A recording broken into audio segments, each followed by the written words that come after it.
En este video hablaremos de filosofía política desde el punto de vista de Max Weber, para lo cual estaremos utilizando un apunte de Norberto Bobbio, el cual fue un genial historiador de la filosofía política del siglo XX.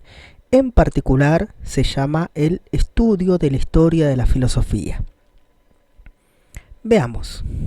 La filosofía política, por lo general, nos haría pensar en política. Y siempre que pensamos en política, pensamos en campañas, manifestaciones, proselitismo, votaciones o lo que habitualmente se suele denominar política partidaria. Nada más lejos de la realidad. El poder, el Estado, la razón de Estado, el gobierno, las formas de gobierno, la ciudadanía, la soberanía o la legitimidad de la ley son temas fundamentales de la filosofía desde la época clásica hasta la actualidad.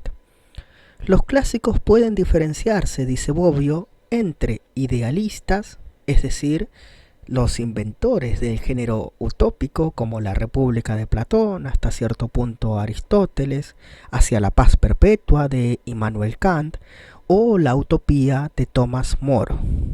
En cambio, la corriente realista, iniciada por Nicolás Maquiavelo y El Príncipe, o Thomas Hobbes, El hombre es el lobo del hombre, la idea de Estado-potencia en Hegel, o la lucha de clases en Karl Marx. Por lo general, los idealistas se mueven en el ámbito del deber ser, o lo que debería ser, y los realistas se mueven en el campo de lo que la política es decir, del ser. La política como un campo de relaciones de fuerza entre diferentes intereses, entre lo público y lo privado, lo colectivo y lo individual o lo particular, entre ciudadanos y el Estado, como lo pensará Hobbes, entre naciones, como lo pensará Hegel, donde la potencia más grande se impone a las demás, o entre las clases, la conflictividad entre clases antagónicas de intereses contrapuestos, como lo pensará Marx.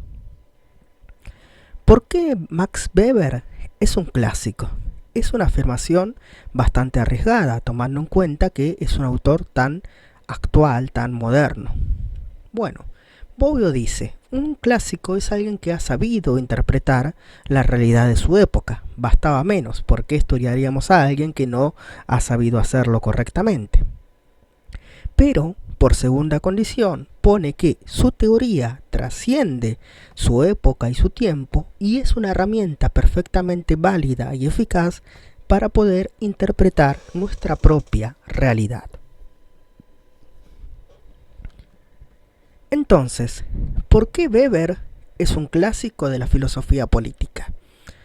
Porque no podríamos pensar ninguna filosofía política o en la política en la actualidad sin conceptos como los de poder, dominación, legitimidad o la frase más mainstream de la filosofía política desde Thomas Hobbes y El hombre es el lobo del hombre, es decir, el uso o monopolio de la fuerza legítima.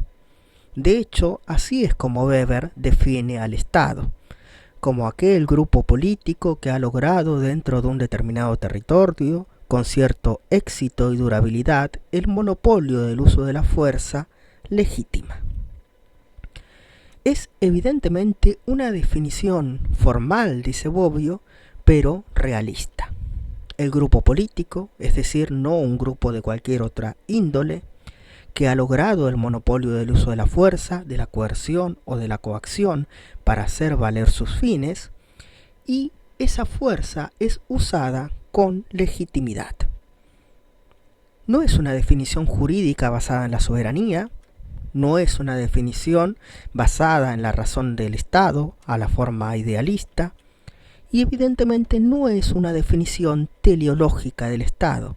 El Estado no es entendido como algo que tiende a un telos o fin o finalidad. El fin es siempre contingente e histórico, según Weber. ¿Cuál es la razón de ser o el fin del Estado moderno? ¿Lo es acaso la libertad, el cumplimiento de los derechos individuales o el bien común? ¿O lo es la paz, la civilización para el Imperio Británico, el comercio de ultramar para los imperios antiguos, la expansión para Roma, la religión para todos los estados religiosos que han existido, o la supervivencia de una casta en el mejor sentido de los términos. Evidentemente, los fines son diferentes.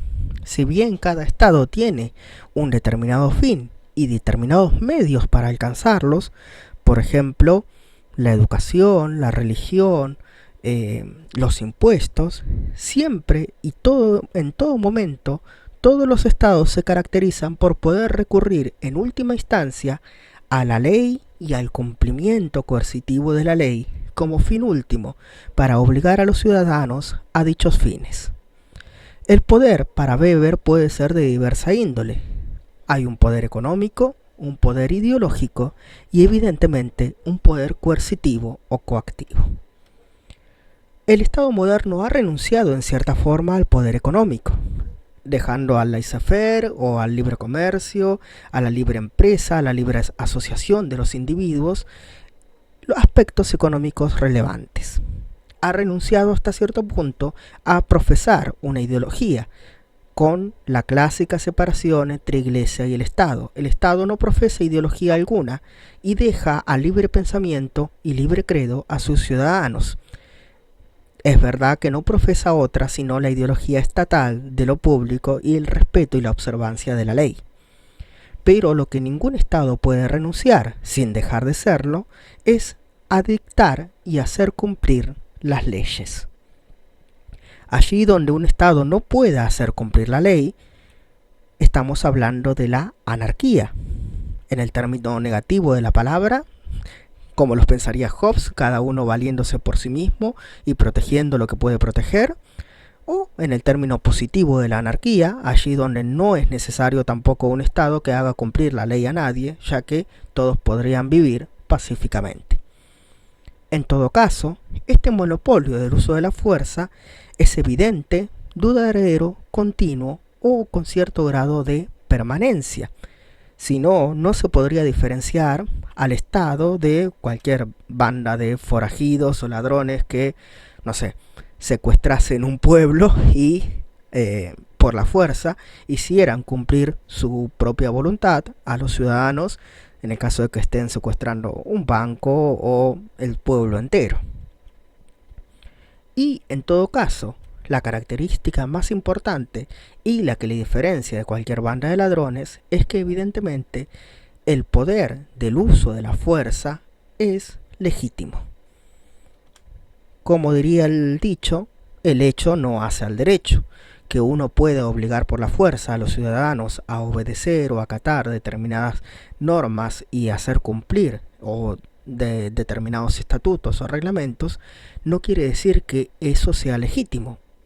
Este es un tema fundamental en Weber o en Gramsci, por ejemplo. Cualquier Estado que quiera sostenerse únicamente por la fuerza y por el poder coactivo de hacer cumplir la ley por coerción, es un Estado condenado a fracasar y a no durar mucho tiempo. De hecho, la legitimidad es lo que garantiza que el uso de la fuerza pueda ser prolongado en el tiempo. Si uno hace uso de una fuerza ilegítima, es lo que garantiza que ese uso de la fuerza sea precisamente breve y se termine pronto. El mandato, dirá Weber, es externo.